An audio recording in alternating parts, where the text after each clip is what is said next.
Hey, bonjour à tous, c'est Simon pour une nouvelle vidéo. Aujourd'hui, on va parler de l'immobilier. Alors, déjà pour ceux qui savent pas, l'immobilier c'est quoi? Alors, c'est quand on achète un appartement et que on le revend, on le loue plutôt. Ça dépend. C'est soit on le vend, soit on le loue. En gros, on achète des appartements, des parkings, n'importe quoi. Enfin, voilà. En gros, quand on achète à peu près ça, des appartements, des parkings, des maisons, pour le louer ou le vendre à des personnes. Alors aujourd'hui, on va parler. J'ai de 5 thèmes. Voilà, voilà, 5 thèmes. Alors, on va parler des bonnes affaires parce que on apprendra que l'immobilier, on peut pas tout acheter. Voilà. On parlera aussi des travaux, de la négociation, des clients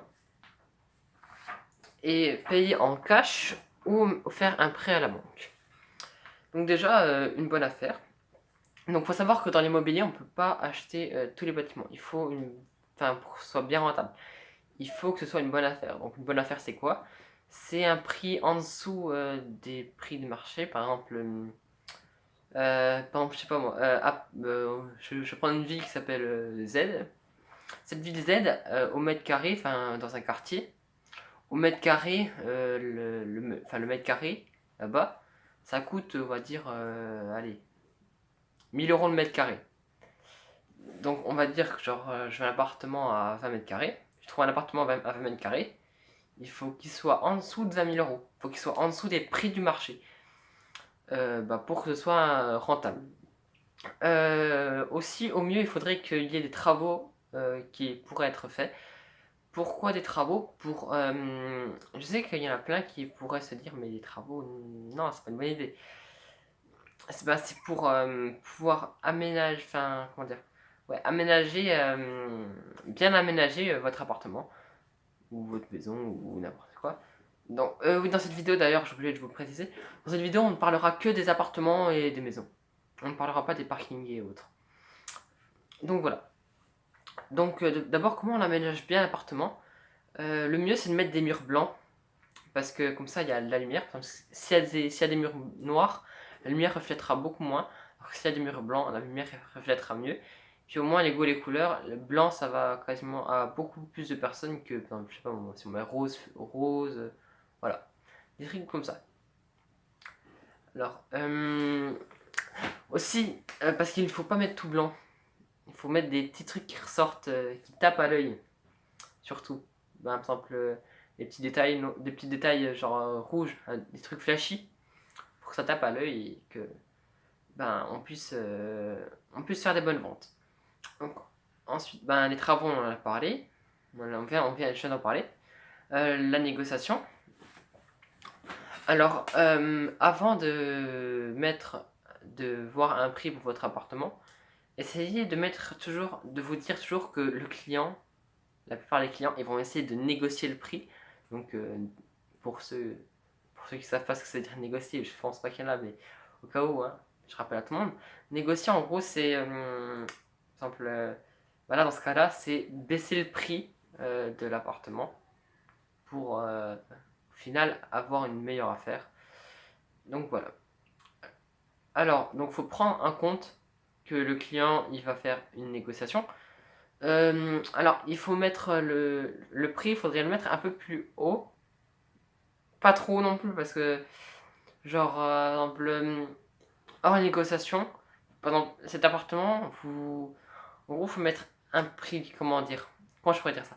Un prix pessimiste, enfin, un prix optimal, un prix normal, enfin, normal, comment dire, comment je pourrais dire ça? Euh, qui est, euh, qui est normal, qui n'est pas trop haut, pas trop bas. Voilà. Un prix de vente un prix de vente donc qui serait parfait, genre qui serait très bien pour vous. Un prix de vente qui est entre les deux, et puis un prix de vente euh, où là ça vous conviendrait pas trop. Donc voilà, il faut mettre, moi je dis, enfin sans calculer la négociation. Donc l'argent que ça vous rapporte, faudrait mettre ça. l'argent que ça vous rapporte hors après les impôts et tout. Donc voilà, il faut comment dire, il faut mettre le prix le plus haut, enfin comment dire, il y a le mieux, moyen, et puis le pire, voilà celui que ça vous arrangerait pas. Donc il faut mettre le prix que ça vous arrangerait, donc ça arrangera moins votre client. Donc il va essayer de négocier pour essayer d'aller au milieu. Et si vous voyez que ça descend là, la plupart du temps, c'est que c'est pas très bon. Après, si vous avez vraiment pas beaucoup de clients, pas beaucoup de demandes pour l'appartement, oui, prenez l'affaire. Mais sinon, essayez passer votre chemin. Ensuite, les clients. Donc, il y a plusieurs types de clients. Il y a des jeunes et puis des adultes. Enfin, des adultes, comment dire. Il y a il y a des étudiants, par exemple. Et puis des gens qui veulent juste être là en famille, voilà, pour des vacances, des vacanciers, voilà. Donc il faut connaître votre public. Par exemple, si votre public il est jeune, il aura un plus petit budget et donc va falloir rabaisser le prix. Alors que si votre public il est comment dire, il est genre c'est des vacanciers, vous pourrez mettre le prix plus haut. Pareil pour la décoration. Donc si vous savez que votre vos clients c'est des vacanciers, mettez des petits cadres ou des petits trucs comme ça qui rappellent la région, vraiment pourquoi ils sont venus. S'ils sont venus à la mer, vous n'allez pas mettre un truc de, je sais pas, de montagne. Vous mettez par exemple la mer, je sais pas, un petit aquarium, des trucs dans le genre. Donc faut vraiment rappeler aux clients, faut vraiment savoir qui sont vos clients pour bien aménager votre appartement. Ensuite, payer en cash donc, ou en prêt. Donc pour ceux qui ne savent pas, je mets toujours tout le monde à pied égal. Hein. Ça, il n'y a pas.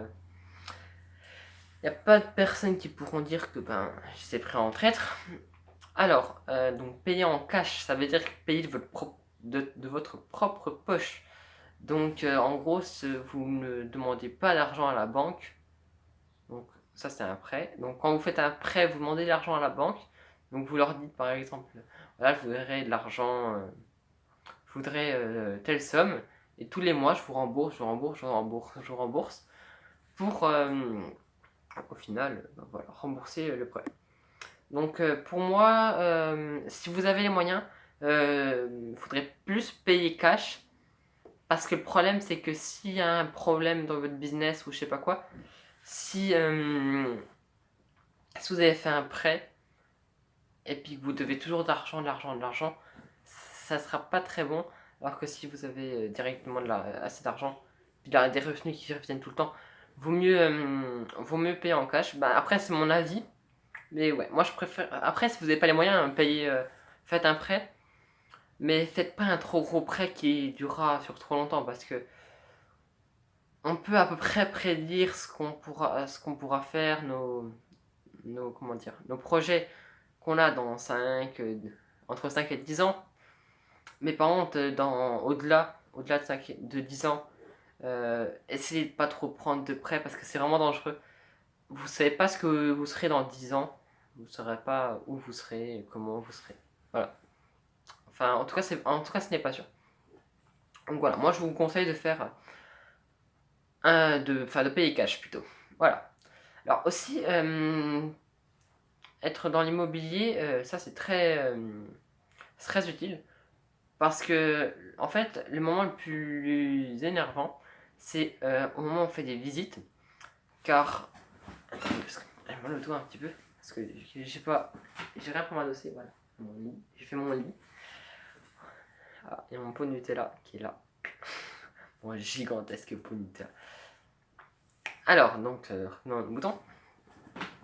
Donc, ce qui est bien avec l'immobilier, c'est que vous vendez une fois, par exemple, vous dites à une personne, bon voilà, je vous vends de telle date à telle date, et puis après, basta, vous vous en occupez plus.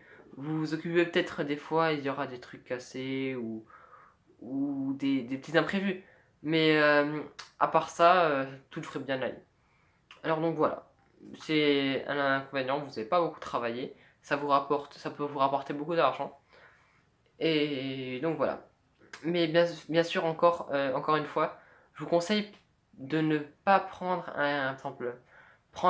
Vaut mieux prendre plusieurs petits appartes qu'on vend plutôt que prendre une grosse source de revenus.